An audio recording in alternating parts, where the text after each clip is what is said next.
Hello, welcome back to Wrestling Mom's Basement. This is going to be our Q&A for the week. I, of course, am Patrick Young.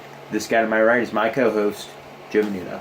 This Q&A, there was only one question I had to really think on. All five were more straightforward. Yeah. Okay, go one straightforward ones. Do you think the new Daniel Bryan, the new Daniel Bryan, Daniel Bryan himself, is great? I'm gonna give it the benefit of the doubt because he just started it, but from what I've seen, I'm really liking so far. It's definitely at least a new direction for Daniel Bryan, who had been going flat. If you did watch our weekly review, I did mention that. But I'm also gonna give him a little bit more time to see where he's going to flesh this out to, and if it can actually have legs to go a little bit more distance. But as of right now, I will say it is great. Yeah, this one was very easy for me. Daniel's turned one of the most loved characters of all time, and in a matter of weeks turned him into the top heel in the WWE. The best part is he isn't being cheered for being cool heel, but he's being booed because he's playing an awesome hippie douchebag. He has taken parts of what makes CM Punk hated with his better than you character, made even better. Nobody likes to have someone tell them that how they live their life is wrong, or the decisions they are making are wrong. And Daniel's playing the role perfectly. He's found a way to turn the what chance back on the crowd, which I forgot to mention on our weekly review of SmackDown was brilliant. So, yeah. And more heels did that. It's only like Bryan and Alexa. And using Fickle to replace the trademark yes, which I also forgot to mention, has been brilliant. Yeah. It's like most wrestlers relish the chance to play the role of heel. And the reports are true that then Bryan won this role. So, that is a surprise that he's knocking out of the park so far. Question two. Actually, before we go to the next question, didn't they try to have Bryan do like a weird vegan character, like right after he broke up with AJ, or during that time when he turned heel with AJ Lee? Right. Yeah. Right after he won the world title. Yeah. They tried to have him be vegan and kind of do promos where he blamed people for eating meat or whatever. Yeah. And then they went into, him talking down on AJ. Instead, for the heel turn. Yeah. Which everybody ended up turning face anyway. Except Sheamus, who just stayed face. Right. Question two, you had no interest in the WWE Women's Tag Team titles. Oh, I don't. If the division had been booked better, both divisions, Raw and SmackDown, namely Raw, if they both had been booked better, I would say 100% yes. Along with the condition that they had enough people for it. Where they're like, oh my god, where I go, oh my god, this person's getting left off pay-per-view, this person's getting left off pay-per-view. Really, the only ones you could possibly say that with is Sasha and Bayley on Raw. Mm-hmm. But honestly, they really haven't given me a reason to care about them in the last 3 years. So as of right now, I'm completely uninterested in women's tag team titles. I have minimal interest, but that's more than no interest. I think WWE has too many titles as it is, but WWE seemingly needs these titles to give the woman on the roster something to do when they aren't competing for one of the two world titles. Because for whatever reason, if the women are in the title scene, they're just spinning their wheels, waiting for their turn to be heated back up again. So at least the titles will give some woman a purpose. And can provide for some fun pairings. I can do without the division starting, but it does open some doors as enough to make me a little interested. Yeah.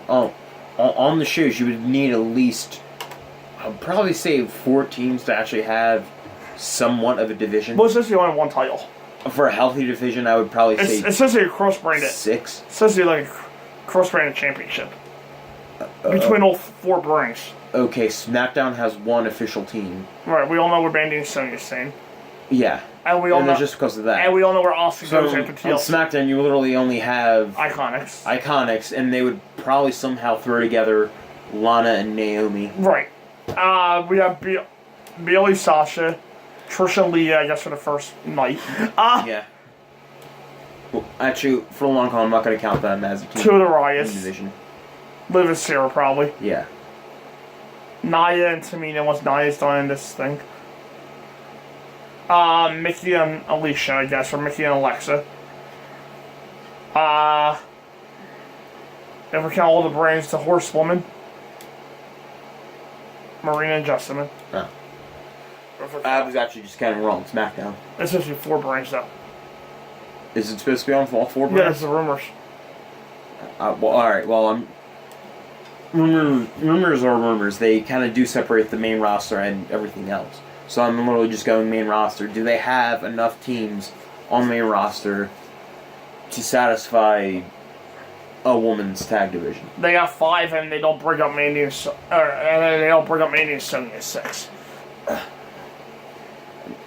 Yeah, they can just have a division, but I won't necessarily say it's the healthiest division because you're not really caring. Vince doesn't usually care about tag team wrestling anyway. He does. No, he doesn't. He does. You just don't say it. But he does. This is the question I guess I had the most fun answering. While it is great that Alexa Bliss has declared return, is she likely better being in a non-wrestling role going forward? I'm going to say for right now, yes. Because she's achieved so much so quickly that I think you probably need to hold her off on, I guess, other wrestling accomplishments that she could do. And a good way by doing that is having her be an on-air character, an on-air figure, I guess. Instead of actually just rolling over everyone else that isn't Ronda Rousey on Raw. So, as of right now, I do think it's a good place to put her, just, I guess, to slow her down a little bit, but not take her off television. I preface this by saying that, I did hear she was cleared. There are also conflicting reports to say if she has been cleared. Yeah, I heard, like, a Twitter rumor where she almost forgot her flight, and she didn't, like, know the number or anything. Like, she actually had memory problems, they said. Okay. But again, that's just an internet report, so who knows if it's true or not. So if being in the ring, though, is in any way in danger to her health, then she needs to stay on the ring. Now if she is healthy, then she belongs back in the ring. No. If she is healthy. Her character's been one of the best in the division since she debuted on the main roster. She generates heat and is one of the few over-heel characters the main roster divisions have. She's been treated like a top star, acts like one as well. She may not be held in high regard for her matches as the Horsewoman, but the division needs her. She's the one that talk trash, run her mouth, and then either cheat to win or get her punishment when called for, and she can't do that in a non-wrestling role. Oh, well. I thought you were going to agree with me on that one. Plus, I actually think she's one of the best women's wrestlers of all time. Okay, I love Alexa Bliss, but I'm going to sharply disagree on that one. She's pretty good. I don't care what people say. She is pretty good. When she was on Raw, or not on Raw, when she was on SmackDown and NXT, not on Raw. Because it's the way they book her. I thought she did a very good job. On Raw, Well, speaking of Raw, number 4, do you think the quality of Monday Night Raw is a complete embarrassment? Yes. I don't know what it is, but just I get that you'll probably need to take some time to actually get back on track from having Roman being out for a while. The show is bad with But it doesn't even seem like they're remotely trying to do anything to fix it. I'm telling you, whatsoever. I believe the report that said they're trying to intentionally sabotage Raw at this point. Yeah. Well, it sure as hell looks like it. Doesn't look like they're trying to book it. Yeah. Yeah, it's... I literally haven't seen anything this bad before, except for Nitro. Oh no, I have an example where there was one segment that's banned in all this. Yeah. Don't worry, I have an example. I'll provide proof. That was way more embarrassing than Raw currently. And a lot of times it feels worse than that. I know, it's definitely worse than Nitro. But I have an example from Raw's history that's way more embarrassing than this stuff. Okay. But as of right now, it just feels like they're... you're kind of right. It almost feels intentional to be this bad. Like, it takes a special kind of smart to actually be this terrible. That's why I don't want to say embarrassment, because it feels like they're doing it to the show on purpose for some bizarre reason. Yeah. That's Yeah. That's what it feels like. I mean, I've been hearing rumors like they want to heat up SmackDown even more because, now we're less than a year ago with Fox. I think Fox was already impressed enough with SmackDown. They already gave you the money. They already spent the billions of dollars. Yeah, I mean, to get you. You have Fox. Yeah, so like sabotage. Not that Raw was good before this, like a month ago, but it's just now it feels like nothing's important on the show. Yeah. So I want to say embarrassed is a little too strong because I'm not too embarrassed to watch it because I do like my comedy. I'm bored or irritated, but nothing's been embarrassing. Triple H having sex with a corpse. That's embarrassing. Yeah. I'm not embarrassed. I'm not a wrestling fan walking into the room with me watching it. Like that. Triple H having sex with a corpse at 11 years old. I was embarrassed for anybody that wasn't a wrestling fan that was in my house walking in the room. Watching it. At least that was memorable though. Yeah. But we are getting things that embarrassing currently. The show's been bad with the crazy mouth focus on Corbin. But I am enjoying the rise of McIntyre. But I am enjoying the rise of McIntyre. And I'm so interested to see where they go with Dean and Seth if they salvage that. So there you go. Yeah. Again, this has said the quality of roles been poor, boring, irritating, garbage, dumpster fire. Yes. To steal a term from Wrestle Talk, rawful. Rawful. I will tend to agree, but embarrassing might be a little bit of an overreaction, considering I've been for 25 years of this. Done on 26 years in April of this crap. 26 years exactly on Takeover Day, too. Because I started watching on my second birthday. Which is also my birthday party. Actually, Takeover in New York. Joe's birthday. It's in the fine print on the poster. You probably didn't see it. Well, now that I mentioned Dean Ambrose, 5. Dean Ambrose's new heel... Do you think Dean Ambrose's new heel character is not that good? I do like Dean Ambrose as a heel. I'm not gonna say his new heel character because it's how they book it essentially. Yeah, I think that's one of the two main issues. I think it's been off since they literally had him and Seth do Wile E. Coyote and Roadrunner. Yeah, around Raw's backstage area. My favorite one was the World of Survivor series when they said Southside can't find Dean. Now the whole way only went one way. Titus came out and ironically said he just seen Dean and catering. JD, Titus catering. Yeah. Titus just said he seen Dean and catering, but he didn't know which way Dean went. The whole way only went one way. Titus, I think, came out of a wall, mind you. But that was the best one. I don't know where Dean went. The whole way went that way. Titus came from that way. At some point, he went on the pitch Dean.